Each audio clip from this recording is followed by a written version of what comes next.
Salam damai sejahtera Bapak, Ibu, serta saudara-saudari semua. Untuk mengawali renungan tentang firman Tuhan ini, mari kita bersatu di dalam doa. Tuhan Allah Bapa di sorga yang melampaui segala akal, hati, dan pikiran kami umat manusia, berfirmanlah kepada kami sebab kami bersedia untuk mendengar, dan atas pertolongan Roh Kudus mampukan kami agar boleh melaksanakan firman-Mu ini dalam hidup kami sehari-hari. Dalam nama Tuhan Yesus kami berdoa dan bersyukur kepadamu. Amin.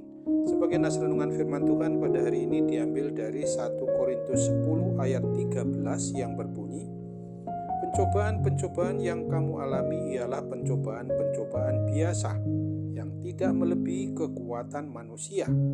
Sebab Allah setia dan karena itu Ia tidak akan membiarkan kamu dicobai melampaui kekuatanmu. Pada waktu kamu dicobai, Ia akan memberikan kepadamu jalan keluar, sehingga kamu dapat menanggungnya. Sebagai tema yang diangkat dari nas renungan kita adalah hidup sebagai pemenang atas pencobaan.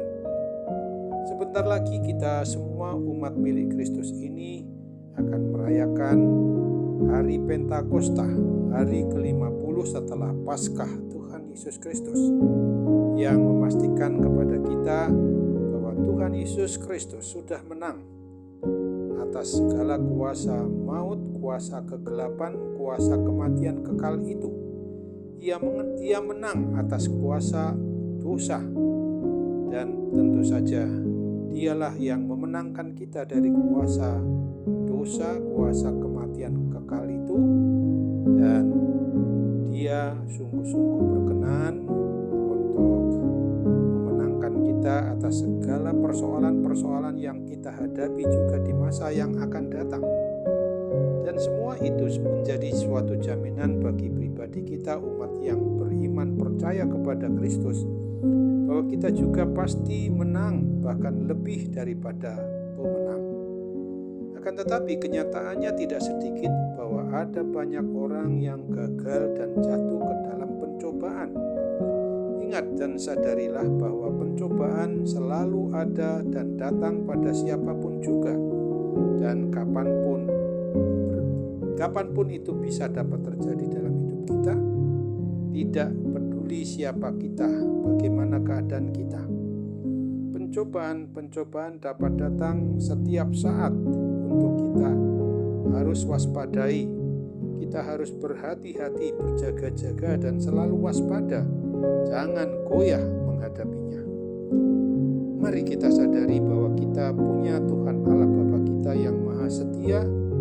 Artinya bahwa sekalipun ada pencobaan, tetapi kita punya Tuhan yang lebih besar dari pencobaan-pencobaan apapun yang datang kepada kita itu.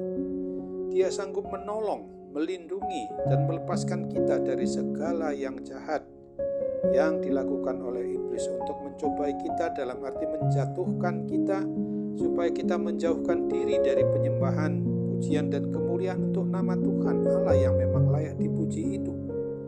Tuhan juga tidak pernah membiarkan kita dicobai melampaui kesanggupan atau kekuatan diri kita ini.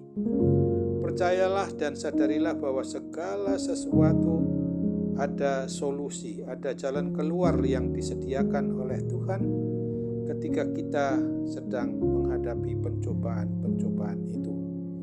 Apalagi kita ada di dalam Tuhan Allah, iman percaya kita hanya tertuju kepada Tuhan Allah pencipta, pemelihara, yang sudah menyatakan diri di dalam Yesus Kristus dan dalam persekutuan Roh Kudus.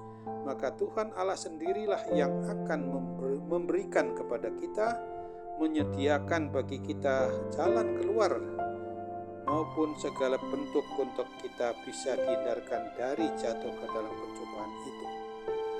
Dalam suasana untuk menyambut hari turunnya Roh Kudus, maka mari kita sadari betul dan kita harus melakukan hidup di dalam kebenaran firman-Nya.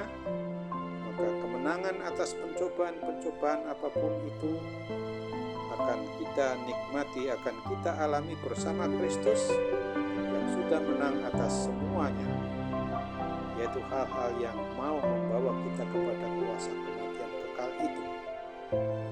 Maka itulah sebabnya kita harus selalu datang pada Tuhan Yesus.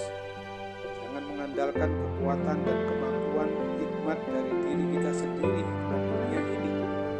Tetapi andalkanlah Tuhan, maka kita pasti menang terhadap berbagai pencobaan.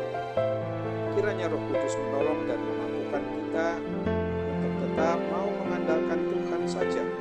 Ingatlah akan apa yang terjadi di dalam hidup kita ini, sebagaimana juga bisa digambarkan seperti apa yang dituliskan di dalam Ibrani 12 ayat 5 dan 6 ini. Dan sudahlah, lupakah kamu akan nasihat yang berbicara kepada kamu seperti kepada anak-anak? Hai anakku, janganlah anggap enteng didikan Tuhan, dan janganlah putus asa apabila engkau diperingatkannya, karena Tuhan menghajar orang yang dikasihinya, dan Ia menyesah orang yang diakuinya sebagai anak. Kiranya Tuhan menolong kita mampu untuk mengerti betul bahwa pencobaan adalah merupakan hal yang harus kita atasi dengan mengandalkan campur tangan Roh Kudus sepenuhnya untuk memungkinkan kita dimenangkan dari segala pencobaan-pencobaan apapun itu. Amin. Mari kita kembali bersatu dalam doa. Tuhan Bapa di surga, terima kasih untuk kebenaran firman-Mu bahwa hidup kami sebagai umat-Mu adalah juga sebagai pemenang atas segala pencobaan-pencobaan apapun itu. Karena segala sesuatunya juga kami andalkan sepenuhnya campur tangan Roh Kudus yang pasti memenangkan kami dari segala bentuk pencobaan yang datang kepada kami. Ini Bapa, kami hendak serahkan sepenuhnya segala hal yang menyangkut kehidupan kami di masa depan, hal-hal yang membuat kami seringkali boleh merasa hidup nyaman meskipun kami menghadapi berbagai pencobaan, termasuk juga kuasa sakit penyakit yang mengganggu dari diri kami ini. Pasti Tuhan juga akan memulihkan, menyembuhkan kami, dan memungkinkan kami dilepaskan dari segala pencobaan itu dengan pertolongan kuat kuasa Roh Kudus yang harus sungguh-sungguh kami sadari bentuk kehadiran Allah Bapa di dalam Yesus Kristus dan dalam persekutuan Roh Kudus di hati kami. Inilah doa kami, kabulkan menurut kehendak-Mu dalam nama Tuhan Yesus kami mohon. Amin.